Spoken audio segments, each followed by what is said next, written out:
한국 돌아갈 결심을 하는 분들은 여유가 있어서지 공짜를 바라서가 아닙니다. 오해하시는 분들이 많네요. 은퇴연금 없이 어떻게 돌아가겠습니까? 68세 박정수 씨가 겪는 미국에서 35년을 살다가 작년 말 고향인 한국으로 귀국했습니다. 뉴욕 외곽에서 택시 운전을 하며 억척스럽게 모은 노후 자금 덕분에 은퇴 후 귀국은 나름대로 준비된 선택이었죠. 그런데 문제는 그 이후였습니다. 한국 돌아오면 마음이 편할 줄 알았어요. 그런데 매일매일이 더 피곤해요. 너무 빠르고 너무 바쁘고 너무 복잡해요. 해외에서 수십 년을 살다가 귀국한 이들의 공통된 고민이 있습니다. 한국은 예전보다 훨씬 발전했고 겉으로는 모든 게 좋아 보이지만 막상 살아보면 정서적 피로감과 예상 밖의 불편함이 은근히 쌓인다는 점입니다. 고향이기에 마음은 가깝지만 몸과 생활은 낯설어진 나라. 이건 겪어본 사람만이 아는 복합적인 감정입니다. 은퇴 후 귀국을 고민하는 분들이 종종 받는 오해가 있습니다. 마치 돈이 떨어져서 돌아온다는 식의 시선 말입니다. 하지만 현실은 다릅니다. 연금 없이 귀국을 감행하는 건 거의 불가능에 가깝습니다. 귀국을 선택하는 사람들은 대체로 나름대로의 재정적 여유와 계산이 서 있기 때문입니다. 문제는 돈보다 적응입니다.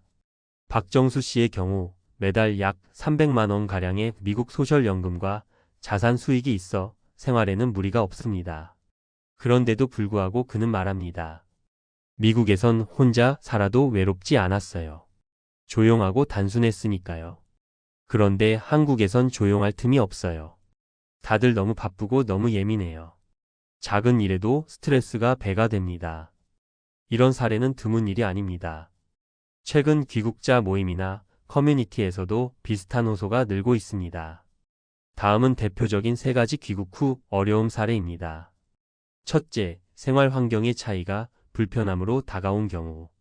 미국에서 30년을 살다 인천으로 귀국한 66세 여성 김명자 씨는 아침마다 오토바이 소리, 택배 트럭, 이웃 소음에 깜짝 놀라 잠을 깬다고 말합니다.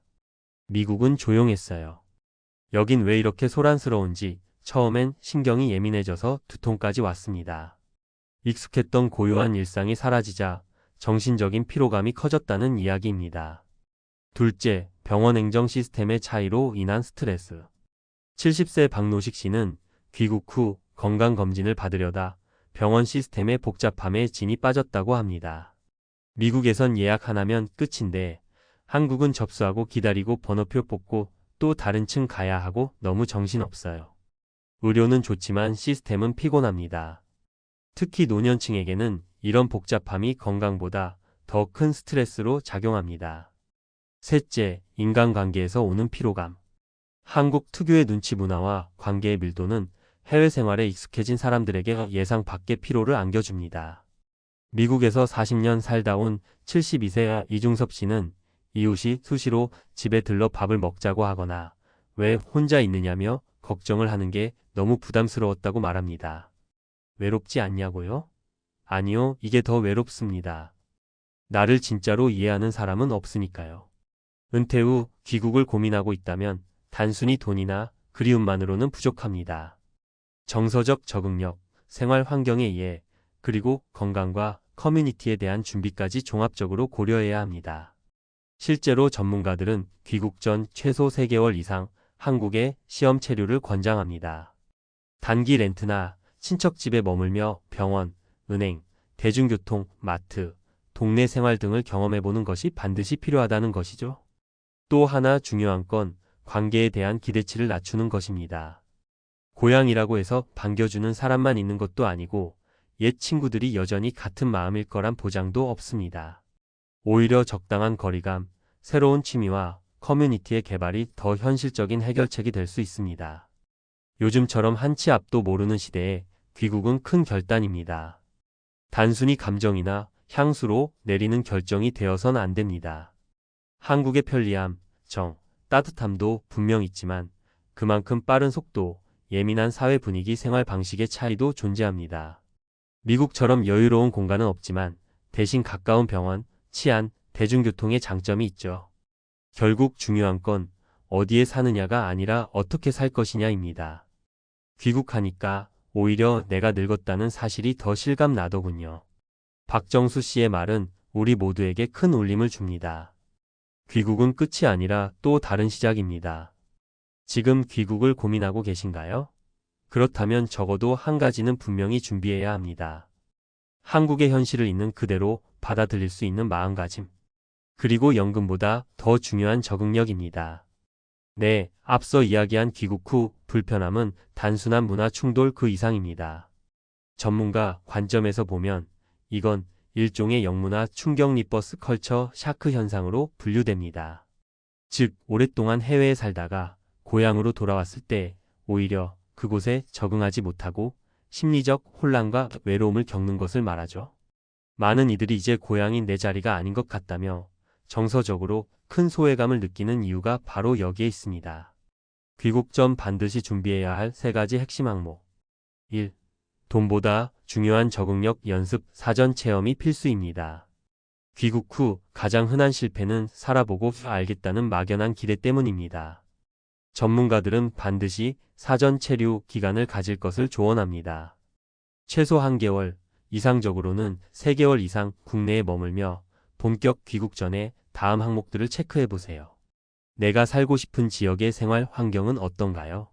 소음, 습도, 공기질, 대중교통. 병원이나 약국 접근성은 괜찮은가요? 은행 업무, 휴대폰 개통, 주민등록, 재등록 등 행정 처리 과정이 어렵지는 않나요? 혼자 지내는 시간이 많아질 텐데 외롭지 않을 자신이 있나요? 서울처럼 복잡한 도시는 귀국 초기엔 익숙한 것 같지만 생활 깊숙이 들어가면 정신적으로 치이는 느낌이 드는 경우가 많습니다. 반대로 지방은 한적하지만 의료나 행정 접근성이 떨어질 수 있어 본인 성향에 따라 지역을 전략적으로 선택하는 게 좋습니다. 2. 연금과 생활비, 현금 흐름을 구체적으로 시뮬레이션 하세요. 귀국 후 가장 많이 발생하는 착오 중 하나가 생활비 과소평가입니다. 많은 분들이 한국은 병원비가 싸다, 교통비가 저렴하다고 생각하지만 실생활에서는 월 200만 원 수준으로는 굉장히 빠듯합니다. 다음은 전문가가 권하는 생활비 시뮬레이션 기준입니다. 월세 5전세 거주자 기준. 1인 기준 월 25만 300만 원 이상 필요. 부부 기준 월 350만 원 이상이 현실적. 여기에 의료비, 경조사비, 부모 또는 자녀 부양 부담까지 포함되면 연금만으로는 버티기 어렵습니다. 실제로 미국 소셜연금 수령자의 월 평균 수령액은 약 1900달러 하나 약 260만 원인데 여기에 추가 자산 소득임대 수익, 이자, 수입 등이 있어야만 귀국 후 안정적인 생활이 가능하죠. 따라서 귀국을 고민 중이라면 반드시 해야 할 것. 한국 거주 시 예상되는 생활비 리스트 작성. 미국 연금 수령액과 시뮬레이션 비교. 귀국 후에도 미국 연금을 수령할 수 있는 구조 확인 예, SSA 외국 송금 가능 여부. 3. 관계의 밀도, 건강의 관리 감정이 아닌 시스템으로 접근하세요. 귀국자들이 가장 많이 좌절하는 건 관계입니다. 고향이니까 정이 넘칠 거다는 환상은 금세 무너집니다. 반가운 얼굴들도 몇 번이면 끝, 그 다음은 외로움이 더 크게 다가오죠. 따라서 전문가들은 귀국 전 관계 기대치를 철저히 낮추고 오히려 새로운 커뮤니티에 천천히 안착하는 전략을 권장합니다. 실질적인 관계 적응 팁. 동네 주민센터 문화 강좌, 50센터, 시니어 커뮤니티 등에서 취미활동 참여. 외국 생활 경험자 모임에 귀국 동포 커뮤니티에 가입해 공통 이슈로 소통. 디지털 커뮤니티 활용, 카카오 오픈 채팅, 귀국자 모임, 귀국 준비 카페 등에서 먼저 정보 탐색. 건강도 마찬가지입니다. 한국은 병원이 많고 잘 되어 있지만 예방적 건강 관리는 스스로 챙겨야 합니다. 귀국 전 건강검진을 철저히 받아두고 국민건강보험 지역 가입자 등록 조건도 확인해야 합니다. 이에 귀국 직후 바로 건강보험에 가입하려면 가족 합가 여부에 따라 보험료가 크게 달라질 수 있습니다. 단독 가입 시 월 1,015만 원 이상 나올 수 있으므로 사전 확인은 필수입니다. 전문가가 강조하는 핵심 조언 요약. 귀국은 감정이 아니라 전략입니다. 적응 연습을 철저히 하고 최소 13개월간 생활 시뮬레이션을 직접 경험하세요. 연금 외에도 생활비 흐름을 설계하고 관계는 기대보다 시스템을 먼저 만드세요. 무엇보다 중요한 건 내가 어디에 뿌리 내릴 수 있을지를 냉정하게 보는 눈입니다. 68세 박정수 씨가 마지막으로 남긴 말이 마음에 남습니다. 사람들은 내가 한국 돌아온 걸 보고 실패했다고 생각해요. 그런데 그게 아니에요. 나는 이제 내가 어디에 있고 싶은지 알게 됐을 뿐이에요. 고향이 주는 정서적 안정감과 예기치 못한 불편함이 공존하는 곳 한국. 귀국을 꿈꾸는 당신이라면 이 두 얼굴의 진실을 모두 받아들일 수 있을 준비 지금부터 꼭 해두셔야 합니다. 50대, 60대에 접어들면서 가장 큰 걱정은 바로 은퇴 후의 생활비입니다. 매달 꼬박꼬박 들어오던 월급이 끊기면 어떻게 살아갈까 하는 불안감이 밤잠을 설치게 만듭니다. 나이가 들수록 체력은 예전 같지 않고 재취업은 하늘의 별 따기처럼 느껴지죠. 그런데 이런 걱정을 한 번에 덜어줄 방법이 있습니다. 바로 잠자는 동안에도 통장에 돈이 쌓이는 배당금입니다. 경제적 자유를 누리고 은퇴 후에도 안정된 삶을 살고 싶다면 지금부터 배당금으로 월급을 만드는 법을 알아보세요. 잠자는 동안 통장에 돈 쌓인다. 배당금으로 은퇴 준비 끝? 은퇴 후에도 돈 걱정 없이 사는 방법이 있을까요? 이 질문은 은퇴를 앞둔 50대, 60대가 가장 많이 묻는 말일 겁니다. 우리는 평생 열심히 일하며 모은 돈으로 노후를 준비해야 한다고 배웠지만 현실은 녹록지 않습니다. 물가 상승, 의료비, 그리고 예기치 못한 지출이 쌓이다 보면 은퇴 자금이 빠르게 줄어드는 걸 경험하게 됩니다. 그런데도 많은 분들이 배당금의 가능성을 간과하곤 합니다. 오늘은 배당금이 왜 은퇴 후 생존 전략으로 중요한지, 그리고 실제 사례를 통해 배당금을 활용한 성공적인 은퇴 준비 방법을 알려드릴게요. 배당금 어떻게 작동하나요? 간단히 말하면 배당금은 기업이 벌어들인 수익의 일부를 주주들에게 나눠주는 돈입니다. 배당금을 받는다는 건 당신이 그 기업의 주인으로서 꾸준히 이익을 나눠 갖는다는 뜻이에요. 배당금을 지급하는 기업의 주식을 보유하고 있다면 매달 또는 매년 정기적으로 돈이 들어옵니다. 즉, 일을 하지 않아도 정기적인 현금 흐름을 만들어주는 강력한 도구가 되는 거죠. 사례 1. 55세 퇴직자 김 씨의 배당금 플랜. 김 씨는 55세에 회사에서 퇴직금을 받고 나왔습니다. 당시 그는 이 돈을 어떻게 굴려야 할까 고민하며 주식시장에 눈을 돌렸습니다. 고수익을 노리는 위험한 투자 대신 안정적인 배당금을 주는 기업에만 투자하기로 결심했죠. 그는 은퇴 후에도 월 200만 원이 필요한 상황이었고 이를 위해 배당 수익률 4%의 주식을 6억 원어치 구매했습니다. 초기에는 불안했지만 매달 200만 원씩 통장에 꼬박꼬박 들어오는 배당금을 확인하며 큰 안정을 느꼈습니다. 김 씨는 말합니다. 이제는 통장에 돈이 들어오는 걸 보며 마음이 편안해졌어요. 더 이상 생계 걱정은 하지 않아도 됩니다. 사례 2. 60대 부부의 은퇴 후 소소한 행복. 60대 초반에 은퇴한 박 씨 부부는 평소 절약 생활을 실천하며 4억 원 정도의 자금을 모았습니다. 그들은 이 돈을 은행에만 넣어두는 것이 아니라 고배당 ETF와 안정적인 배당주에 분산 투자하기로 했습니다. 그 결과 매년 약 6%의 배당 수익을 확보할 수 있었고 이를 월별로 나누어 약 200만 원씩 생활비로 사용하고 있습니다. 박 씨 부부는 말합니다. 우리는 배당금으로만 생활하고 원금은 전혀 건드리지 않아요. 덕분에 여행도 다니고 친구들과 여유로운 시간을 보낼 수 있어요. 이렇게 은퇴 생활이 행복할 줄 몰랐습니다. 사례 3. 대기업 임원의 배당금 제도약.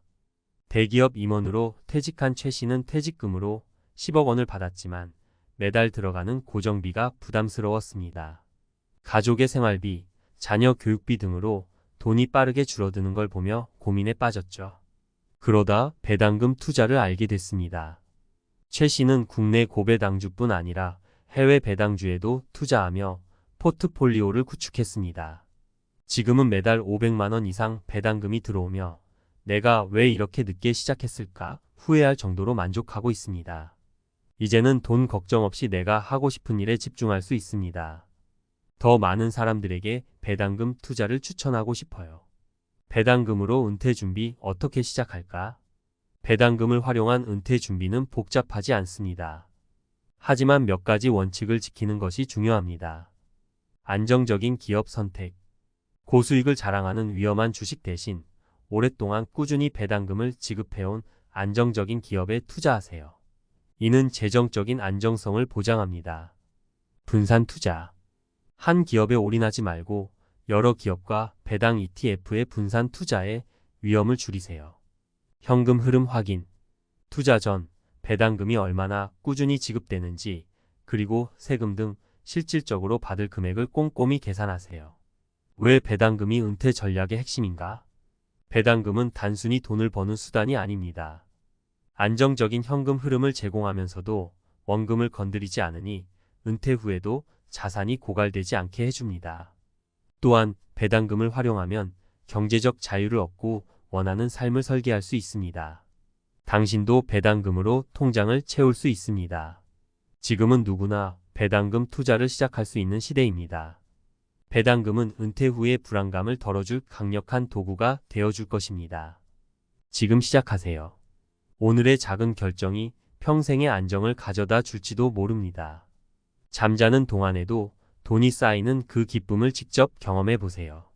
전문가 칼럼 잠자는 동안 통장에 돈이 쌓인다. 마이너스 배당금으로 여유로운 은퇴를 준비하는 법. 배당금? 그게 정말 가능해요? 많은 사람들이 배당금 투자를 처음 들었을 때 흔히 하는 질문입니다. 은퇴 후에는 고정적으로 들어오는 수입 없이 살아야 한다는 불안감이 우리에게 깊이 자리 잡혀 있습니다. 그래서 배당금처럼 일하지 않아도 돈이 들어오는 구조가 낯설게 느껴지곤 하죠. 하지만 배당금 투자는 이미 많은 사람들이 은퇴 후 삶의 질을 높이는 데 활용하고 있는 현실적인 방법입니다. 이번 칼럼에서는 배당금으로 안정적인 은퇴 생활을 설계하는 구체적인 방법과 주의할 점에 대해 알아보겠습니다. 왜 배당금인가? 배당금은 주식 투자에서 얻을 수 있는 정기적인 현금 흐름입니다. 단순히 주가 상승을 기대하는 일반적인 투자와는 다릅니다. 고배당주를 보유하면 회사가 벌어들인 수익의 일부를 주기적으로 받을 수 있습니다. 이를 통해 매달 혹은 매년 꾸준한 수입을 창출할 수 있죠. 중요한 점은 배당금은 정기적으로 지급되기 때문에 특히 은퇴 후 안정적인 생활비 마련에 적합하다는 것입니다. 배당금 투자, 이렇게 시작하세요. 1. 고배당 기업 선택의 중요성. 배당금을 꾸준히 지급하는 기업을 찾는 것이 배당 투자 성공의 핵심입니다. 여기서 중요한 것은 안정성입니다. 예를 들어 금융, 에너지, 필수 소비재와 같이 수익 구조가 안정적인 산업에 속한 기업들은 배당금을 지속적으로 지급하는 경향이 있습니다. 실제 사례. 60대 퇴직자인 이 씨는 국내의 대표적인 배당주 기업인 어사 주식을 매수했습니다. 이 회사는 10년 이상 배당을 꾸준히 지급해왔고 경기 변동에도 강한 실적을 보였습니다. 덕분에 이 씨는 매달 150만 원의 배당금을 안정적으로 받고 있습니다. 매년 배당금을 늘려주는 회사를 선택하면 물가가 오르더라도 실질 구매력을 유지할 수 있더라고요. 이 씨의 경험담입니다. 2. 분산 투자로 리스크 관리. 배당 투자라고 해서 모든 종목이 안전한 것은 아닙니다. 특정 기업의 실적 악화나 경기 침체로 배당금이 줄어들 수 있기 때문에 여러 기업과 배당 ETF에 분산 투자하는 것이 중요합니다. 국내 주식뿐 아니라 해외 배당주도 고려하면 더욱 안정적인 포트폴리오를 구축할 수 있습니다. 실제 사례. 박 씨 부부는 은퇴 후 해외 배당주 ETF에도 투자했습니다. 주식 하나에 집중하는 대신 다양한 기업에 분산 투자된 ETF를 활용해 리스크를 줄였죠. 박 씨는 말합니다. 미국이나 유럽 같은 지역의 ETF는 안정성이 높고 매달 배당금을 지급받을 수 있어 좋아요. 해외 배당주는 국내 배당보다 수익률이 높을 때도 많아 효율적입니다. 3. 배당 수익률과 세금 고려하기. 배당금을 계산할 때 가장 많이 보는 것이 배당 수익률입니다. 하지만 단순히 수익률이 높다고 좋은 종목은 아닙니다. 기업의 재무 건전성과 배당 지속 가능성을 반드시 확인해야 합니다. 또한 국내와 해외 배당에는 세금이 붙으니 실질적으로 받을 금액을 꼼꼼히 따져야 합니다. 실제 사례. 대기업 임원 출신의 최 씨는 초기 투자 시 세금을 간과해 예상보다 적은 배당금을 받았습니다. 이후 세금 우대 혜택이 있는 국내 고배당 펀드와 절세 상품을 활용하며 다시 포트폴리오를 조정했죠.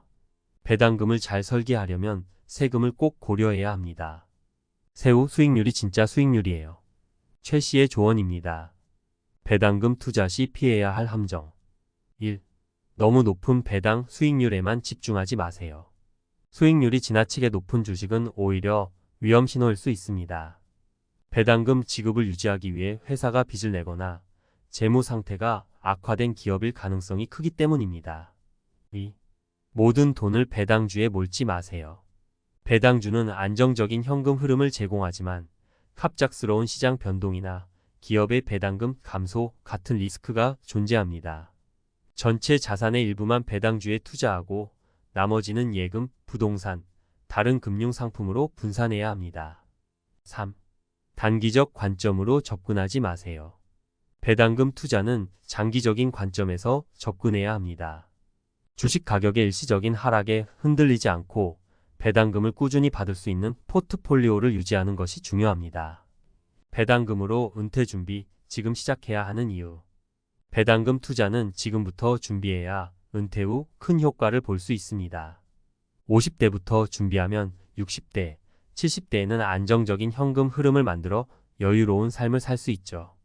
시간을 들여 투자 원칙을 배우고 적립식으로 차근차근 포트폴리오를 구축한다면 은퇴 후에도 경제적인 자유를 누릴 수 있습니다. 배당금은 단순한 수익이 아니라 내가 일하지 않아도 돈이 들어오는 구조를 만들어주는 도구입니다. 그것이 은퇴 후 삶의 질을 결정짓는 중요한 열쇠가 될 것입니다. 지금이 바로 당신의 통장에 잠자는 동안 돈이 쌓이는 구조를 만들 시점입니다. 작은 준비가 당신의 은퇴를 큰 안심으로 바꿀 수 있습니다. 배당금으로 매달 들어오는 월급, 은퇴 후 가장 현명한 선택이 될 것입니다. 50대 은퇴 준비 실패. 통장에 2천만 원 남기고 몰락한 이야기. 안녕하세요, 여러분. 은퇴라는 말만 들어도 괜히 마음이 복잡해지지 않나요? 한창 일할 땐 은퇴가 아주 먼 미래처럼만 느껴지지만 막상 50대가 되고 나면 시간은 너무도 빠르게 흘러버렸다는 사실을 절감하게 됩니다. 오늘은 한 번뿐인 인생에서 노후라는 큰 장벽을 어떻게 준비해야 하는지, 그리고 준비하지 못했을 때 어떤 상황이 벌어질 수 있는지에 대해 이야기해 보려고 해요. 어느 날 갑자기 회사에서 퇴직을 하게 됐고 통장에 딱 2천만 원만 남겨놓은 채 막막한 현실을 마주하게 된 50대의 사례를 중심으로 우리 모두가 배워야 할 점을 찾아보도록 합시다. 1. 막연한 긍정이 부른 현실. 설마 내가 이럴 줄이야. 많은 사람이 50대가 되기 전까지는 막연하게 나도 어떻게든 되겠지라고 생각하기 쉽습니다. 어릴 적부터 언젠가 노후가 오겠거니 하면서도 구체적인 계획이나 준비가 없는 경우가 많거든요. 그런데 막상 50대 중반이 돼서 회사가 구조 조정을 한다거나 예기치 못한 가족의 건강 문제로 인해 직장을 떠나야 하는 상황이 오면 그제야 마음이 다급해지죠. 문제는 이 다급함이 어느 날 갑자기 찾아온다는 겁니다. 한순간 일자리를 잃으면 50대의 재취업 문턱은 생각보다 훨씬 높고 퇴직금이나 마땅한 연금이 없다면 남은 건 적은 예적금뿐. 오늘 이야기는 바로 그 설마라는 생각을 버리지 못해 노후에 아무런 대책 없이 덜컥 퇴직을 맞아버린 사례에서 시작합니다.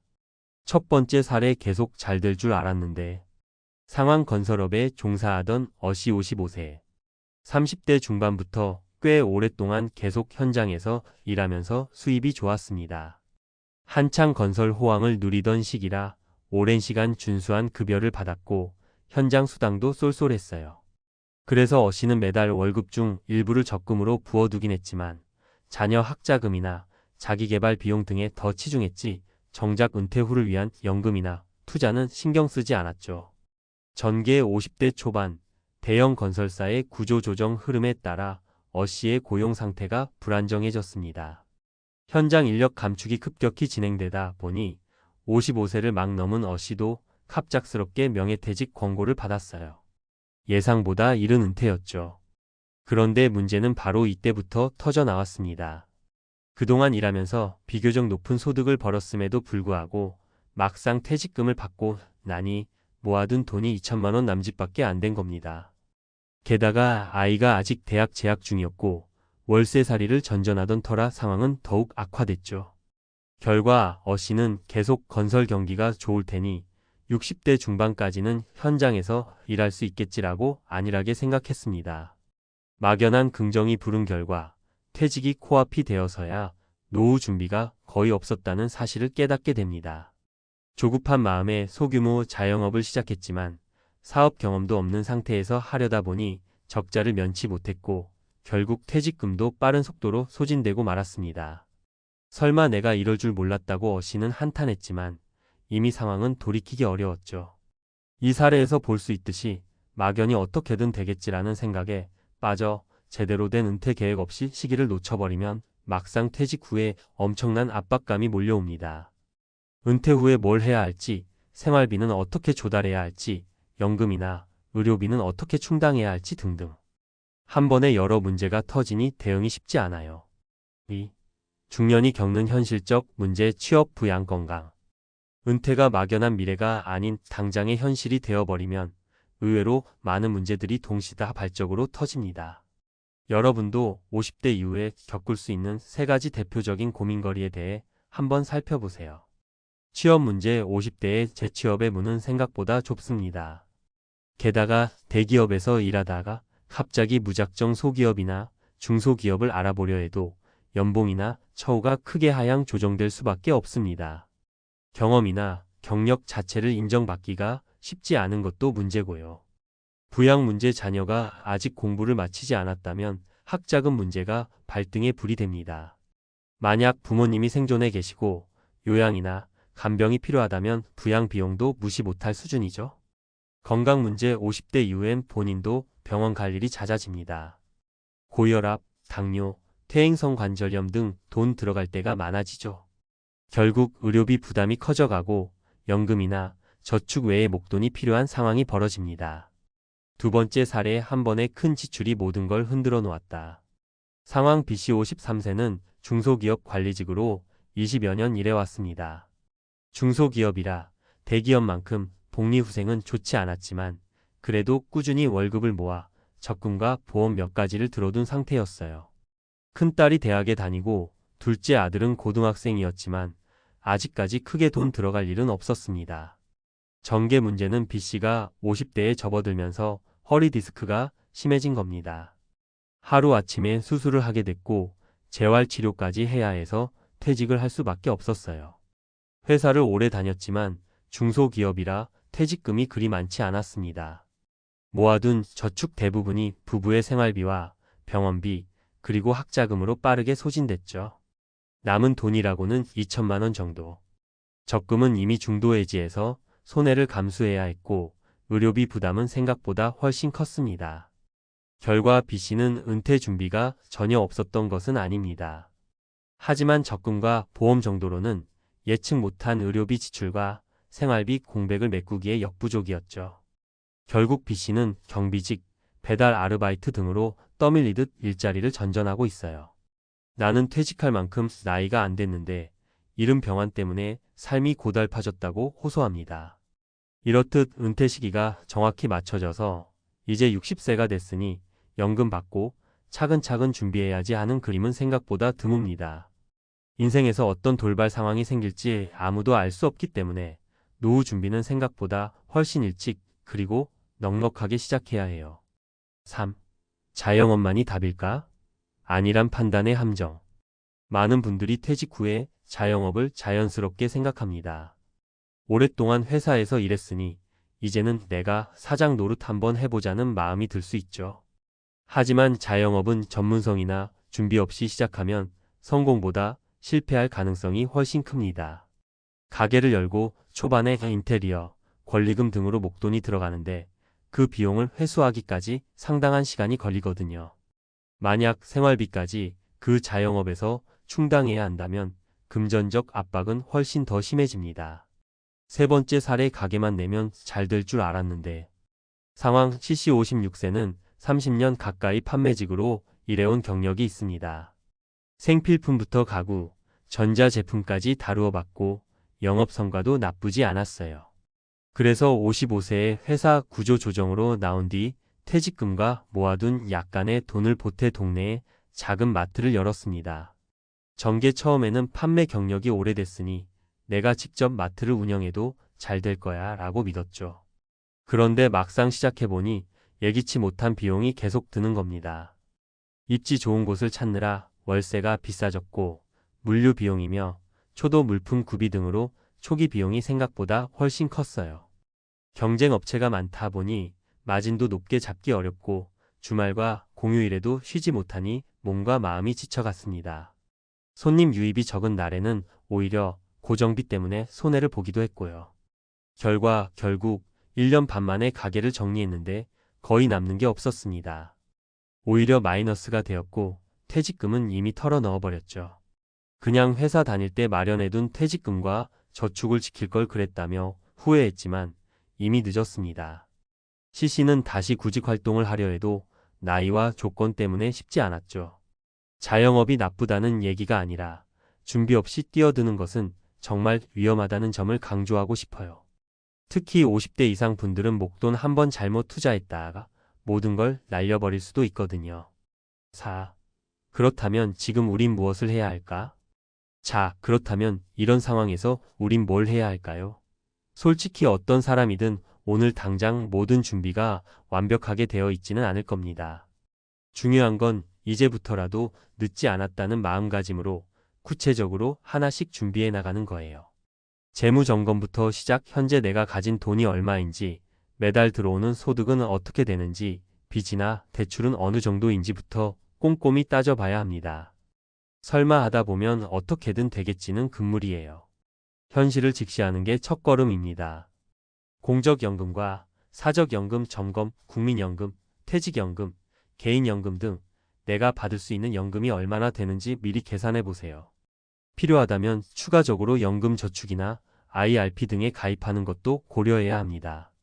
고정지출 줄이기 50대 이상이 되면 월세나 주택대출, 자녀 교육비, 보험료 등 꾸준히 나가는 고정지출을 최대한 줄이는 방향으로 점검해야 합니다. 예를 들어 필요 이상의 보험은 정리하고 주거 형태도 좀 더 부담 없는 형태로 조정하는 시기죠. 제2의 직업활동 고민하기. 은퇴 후에도 소득원을 만드는 건 선택이 아니라 필수에 가까워요. 꼭 자영업이 아니더라도 내 경험과 전문성을 살릴 수 있는 일자리를 미리 탐색해두는 게 좋습니다. 예를 들어 프리랜서 형태로 일을 하거나 파트타임으로 근무할 수 있는 업종 등을 알아보는 거죠. 건강관리. 아무리 돈이 많아도 건강을 잃으면 무용지물입니다. 50대 전후로 건강관리에 더욱 신경 써야 불필요한 의료비 지출도 줄일 수 있고 일할 수 있는 기간도 늘어납니다. 5. 늦었다고 생각할 때가 가장 빠를 수도 있다. 앞서 살펴본 3가지 사례를 통해 은퇴 준비가 얼마나 중요한지 실감하셨을 거예요. 사실 50대에 접어들면 이미 노후 준비를 시작하기엔 늦은 감이 없지 않지만 그래도 포기하기엔 이릅니다. 지금부터라도 방법을 찾고 각종 금융상품이나 제도, 재취업 교육 등을 적극적으로 활용해 보세요. 기술 직업 훈련을 받아 자격증을 취득하거나 동네 작은 일자리라도 꾸준히 알아보면서 사회와의 접점을 이어가는 것도 중요하죠. 주변을 살펴보면 여전히 50대 중후반에도 충분히 역량을 발휘하는 분들이 있습니다. 직업적 역량이야말로 가장 훌륭한 안전장치이기 때문입니다. 자신이 해왔던 일과 관련해 컨설팅을 해준다거나 개인 과외, 코칭, 자문 업무 등으로 수익을 낼 수도 있고요. 중요한 건 스스로 가치를 부여할 수 있는 일을 찾는 겁니다. 6. 결론. 누구나 자칫하면 2천만 원도 안 남길 수 있다. 50대에 얻는 깨달음은 참 무겁습니다. 젊을 땐 인생이 아주 길고 앞날에 대한 계획을 구체화하지 않아도 언젠가 어떻게든 될 거야 라는 막연한 기대를 품고 살아가죠. 그러나 그 막연함이 가장 무서운 적입니다. 막상 퇴직을 맞닥뜨리고 통장에 2천만 원 혹은 그것보다 더 적은 돈만 남았다는 사실을 알면 그제야 정신이 번쩍 들게 됩니다. 오늘 소개해드린 3가지 사례에 등장한 분들처럼 누구도 갑작스러운 퇴직과 재무적 위기를 100% 피할 수 있다고 장담할 수 없어요. 변수가 너무 많기 때문이죠. 그럼에도 지금이라도 마음을 다잡고 재무 건강 일자리 문제를 하나씩 점검한다면 분명 조금씩 나아질 수 있습니다. 결국 중요한 건 준비 없이 막연히 미래를 낙관하는 것이 아니라 구체적으로 수입 지출을 관리하고 연금 제도를 적극 활용하며 건강과 자신의 역량을 끊임없이 가꾸는 데 있습니다. 그래야 누구보다 안정적인 노후에 한 발 더 가까워질 수 있겠죠. 그러니 오늘부터는 정말 작은 것부터라도 실천해보면 어떨까요? 월급의 일정 부분을 다시 한번 꼼꼼히 적금연금으로 배분해 본다든지, 건강검진 예약을 앞당기고 규칙적으로 운동을 시작해 본다든지, 퇴직 후 할 수 있는 일을 조사하고 필요한 자격증이나 기술 교육을 살펴보는 등 할 수 있는 일이 의외로 많습니다. 누군가에게는 지금의 작은 변화가 5년, 10년 뒤에 안정된 노후를 만드는데 결정적 역할을 할 거예요. 은퇴가 아직 남은 분들도, 이미 은퇴를 맞이한 분들도 늦었다고 생각할 때가 진짜 늦은 건 아니다 라는 말이 있듯이 지금이라도 한 번 더 각자의 상황을 면밀히 들여다보시길 바랍니다. 모든 분들이 통장에 딱 2천만 원만 남은 비참한 상황을 마주하기 전에 각자의 길을 찾을 수 있길 진심으로 응원합니다. 끝까지 읽어주셔서 감사합니다. 함께 치열하게 고민하고 움직여서 더 나은 내일을 만들어 가보자고요. 우리 모두가 이 이야기를 교훈 삼아 늦기 전에 노후를 대비하는 현명한 선택을 해나가길 바랍니다. 누구나 한 번쯤은 꿈꿔봤을 겁니다. 60세에 딱 은퇴하고 매일 아침 눈 떠서 시계 안 보고 커피 한 잔 여유롭게 마시고 마당에서 화초를 만지며 하루를 시작하는 삶. 하지만 현실은 어떤가요? 은퇴했는데도 여전히 단기 일자리를 찾고 편의점, 마트, 경비직을 알아보는 60대들이 넘쳐납니다. 왜 그럴까요? 단 하나. 돈이 준비 안 됐기 때문입니다. 그래서 오늘은 평범한 월급쟁이도 진짜 은퇴할 수 있는가? 일 안 하고 살 수 있으려면 과연 얼마가 필요한가? 이 질문에 솔직하게 답해 보겠습니다. 그리고 실제 3가지 사례를 통해 무엇이 가능하고 무엇이 위험한지도 함께 들려드릴게요. 본론 은퇴 후 일 안 하고 살 수 있는 3가지 조건. 1. 은퇴 후 생활비 매달 얼마면 가능할까? 일단 일 안 하고 살기 위해선 월 지출을 최소화해야 합니다. 2025년 기준 부부가 아주 기본적인 삶을 유지하는데 필요한 생활비는 월 약 180만 원, 220만 원 선입니다. 물론 이건 자가 보유, 자녀 독립, 외식 여행 최소화 기준이에요. 국민연금만으로는 부족합니다. 평균 수령액은 부부 합쳐 150만 원 안팎? 그럼 나머지는 어떻게 채울까요? 바로 준비된 자산이 정답입니다. 2. 최소 2억 3억은 필요합니다.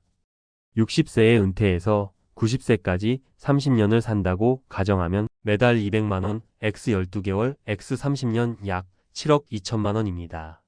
하지만 국민연금, 주택연금, 소소한 이자 소득 등으로 일부 보완된다고 가정하면 현금 또는 운용 가능한 자산 최소 2억 3억 원은 있어야 일 안 하고도 살 수 있는 노후가 가능합니다.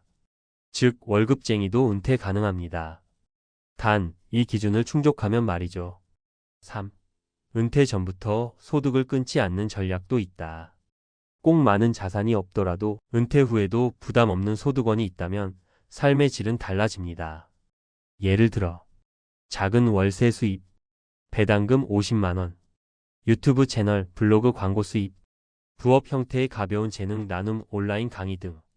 이런 가벼운 소득이 월 5만 100만 원만 돼도 은퇴 후 일 안 하고 살 확률은 훨씬 올라갑니다. 사례 1. 62세 김 부장, 10억이 있어도 일하는 이유. 대기업 부장으로 60세에 퇴직한 김씨. 퇴직금과 연금 포함 자산 10억 원. 겉보기엔 완벽했지만 은퇴 2년 만에 택시 운전을 시작했어요. 왜일까요? 주식 손실 2억. 자녀 유학 지원금 1억. 과도한 소비 패턴 지속. 결국 고정 수입이 줄자 불안이 시작됐습니다. 자산보다 중요한 건 현금 흐름이라는 걸 보여주는 대표 사례죠. 사례 2. 58세에 은퇴한 부부, 월 160만 원으로 사는 법. 전업주부였던 아내와 58세 조기 퇴직한 남편. 수도권 외곽 18평 자가 국민연금 부부 합산 130만 원 재테크로 만든 배당금 30만 원. 총 160만 원으로 소박하게 살며 매주 산책, 주말 농장, 도서관을 누리는 중. 핵심은 지출을 줄이는 생활 구조. 가족에게 기대지 않는 독립된 삶.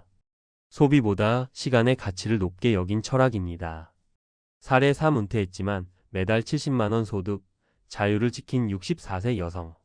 경기도 소도시 사는 64세 여성 어씨. 퇴직금 1억 5천만 원으로 작은 원룸 2채, 매입 월세 70만 원 수입. 자녀에게 지원은 딱 결혼까지만으로 정리하고 본인은 도서관 봉사와 텃밭 농사로 바쁜 하루를 보냅니다. 일은 안 하지만 매달 소득이 들어오니 불안하지 않아요. 그게 제 노후를 지켜주는 최소한의 울타리예요. 그 말이 참 인상적이었습니다. 결론 평범한 직장인도 은퇴할 수 있다. 단 조건이 있다. 은퇴 후 일 안 하고 살기 위한 월 지출 기준은 약 200만 원 내외. 이를 유지하려면 국민연금 최소 23억 원의 자산이 필요. 또는 가벼운 소득원이라도 꾸준히 유지하면 훨씬 자유로운 은퇴 가능. 지금의 월급이 크든 작든 상관없습니다. 지금부터 어떻게 준비하느냐가 60세 이후 당신의 삶을 완전히 바꿔줄 수 있습니다. 평범한 월급쟁이도 은퇴 가능할까? 60세 이후 진짜 일 안 하고 살 수 있는 조건. 60세에 은퇴하면 쉴 수 있을까요? 현장에서 자주 듣는 질문입니다. 특히 50대 직장인들 사이에서는 이 질문에 대한 불안감이 점점 커지고 있습니다. 단도직입적으로 말씀드리자면 충분한 준비만 되어 있다면 평범한 월급쟁이도 일하지 않고 은퇴 생활을 누릴 수 있습니다. 다만 그 충분한 준비란 막연한 낙관이 아니라 구체적인 수치와 전략을 바탕으로 한 실천이어야 합니다. 본 칼럼에서는 은퇴 후 일하지 않고 살기 위한 3가지 핵심 조건을 중심으로 실제 사례와 함께 전문가적 시각에서 해설하겠습니다. 1. 은퇴 후 최소 생활비 부부 기준 월 180만 220만 원. 2025년 현재 통계청과 국민연금공단의 자료에 따르면 부부가 은퇴 후 기본적인 생활을 유지하기 위한 평균 생활비는 약 월 218만 원 수준입니다. 여기서 말하는 기본 생활이란 외식과 여행을 최소화하고 자녀에 대한 경제적 지원이 종료된 상태, 자가 거주 조건을 가정합니다. 즉, 은퇴 후 일을 하지 않고 살아가기 위해선 월 최소 200만 원 내외의 안정적인 현금 흐름이 확보되어야 합니다. 여기서 핵심은 지출입니다. 많은 분들이 연금을 얼마나 받아야 하냐를 먼저 묻지만 사실 더 중요한 건 지출 구조를 얼마나 단단하게 줄일 수 있느냐입니다. 수입은 일정 수준 이상 확보하기 어렵지만 지출은 비교적 통제가 가능하기 때문입니다. 2. 연금 자산 최소 2억 3억 원 이상 필요. 국민연금의 2025년 기준 수급액은 1인당 평균 약 75만 원입니다. 부부 모두 수급 자격이 있다면 합산 약 150만 원 전후가 됩니다. 하지만 이는 앞서 말한 생활비 평균의 약 50만 원 이상 부족한 수준입니다. 이 부족분을 채우기 위한 자산이 필요합니다. 가장 단순한 계산법으로는 부족한 월 50만 원, 12개월, 30년 1억 8천만 원. 즉 국민연금 외에 적어도 약 2억 원 내외의 생활 자금이 필요합니다. 만약 갑작스러운 의료비, 자녀 지원, 물가 상승 등을 고려하면 최소 3억 원 이상이 현실적인 기준입니다. 여기서 말하는 자산은 반드시 현금일 필요는 없습니다. 예. 금융자산 정기예금 펀드, 채권, 배당주 등, 부동산 월세 수입, 주택연금 등 실질적 현금화가 가능한 구조. 단순히 내 집 마련만으로는 이 기준을 충족시킬 수 없습니다. 은퇴 후에도 지속적 현금 흐름을 만들어줄 수 있는 자산 구조가 필수입니다. 3. 소득이 없어도 가벼운 수익 구조는 있어야 한다. 은퇴 후 일을 하지 않는다고 해서 수입이 0이 되어선 안 됩니다. 오히려 중요한 건 정규직처럼 힘들지 않지만 매달 일정 금액이라도 들어오는 가벼운 수익 구조를 만들어 놓는 것입니다. 예를 들어 월세 수입 소형 원룸 2채 운영으로 월 60만 원 수입, 배당금 국내외 배당주 또는 ETF 운영으로 월 3,050만 원 수익, 디지털 재능 수익 유튜브, 블로그, 전자책, 강의 콘텐츠 등, 작은 부업 재능 기부 형태의 원데이 클래스, 텃밭 작물 판매 등. 이런 구조는 체력을 거의 요구하지 않고 무엇보다 심리적인 안정감을 제공합니다. 수입이 전혀 없는 은퇴 생활은 금세 고립감과 불안으로 이어지기 쉽기 때문입니다. 실제 사례 3가지로 보는 은퇴 현실. 사례 1 자산은 충분했지만 흐름이 없었던 대기업 부장. 62세에 퇴직한 김모 씨는 퇴직금 포함 자산 약 10억 원을 보유하고 있었습니다. 하지만 은퇴 후 2년 만에 자녀 유학비, 주식 손실, 생활비, 과소비로 2억 원 이상 자산이 줄어들자 불안감이 폭증했고 결국 택시 운전을 시작했습니다. 김 씨는 말합니다. 자산은 있었지만 매달 들어오는 돈이 없으니 불안해서 견딜 수가 없더군요. 결론 은퇴 후에는 자산의 크기보다 수익 구조가 더 중요합니다. 사례 이 지방에서 소박하게 사는 58세 조기 은퇴 부부. 경북에 사는 58세 부부는 조기 퇴직 후 자녀 독립, 외식 줄이기, 농사짓기 등으로 지출을 줄였습니다. 월 국민연금 130만 원, 배당금 30만 원으로 총 월 160만 원 지출에 맞춰 살아갑니다. 기존 3억 원 자산 중 일부는 저위험 자산에 투자해 안정적인 수익을 만들고 있습니다. 소비를 줄이면 마음이 가벼워지고 여유가 생겨요. 행복이란 그리 대단한 게 아니더라고요. 결론, 소박한 삶을 받아들이면 은퇴 후에도 충분히 일 없이 살 수 있습니다. 사례 3 은퇴 후 월세 70만 원으로 자유 지킨 64세 여성. 경기 외곽에 거주하는 64세 여성 어씨는 퇴직금 1억 5천만 원 중 일부로 원룸 2채를 매입해 월 70만 원 수익을 올리고 있습니다. 지출을 최소화하고 자녀와는 경제적으로 독립된 관계를 유지하면서도 지역 도서관과 봉사활동으로 보람된 일상을 보내고 있습니다.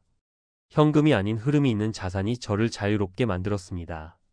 결론 작더라도 꾸준한 수입이 심리적 평안을 만듭니다. 결론 평범한 월급쟁이도 준비만 된다면 은퇴는 가능하다. 60세 이후 일을 하지 않고 살기 위해선 다음의 기준이 필요합니다. 부부 기준 생활비 월 200만 원 수준 확보. 국민연금 외에 23억 원의 추가 자산 또는 소득원 마련. 은퇴 후에도 작고 꾸준한 수익 구조 유지, 월세 배당, 디지털 수익 등. 은퇴는 어느 날 갑자기 다가오는 게 아닙니다. 지금부터 시작하면 늦지 않습니다. 일을 안 해도 되는 은퇴. 그건 부자의 전유물이 아닙니다. 준비된 사람만이 누릴 수 있는 현실입니다.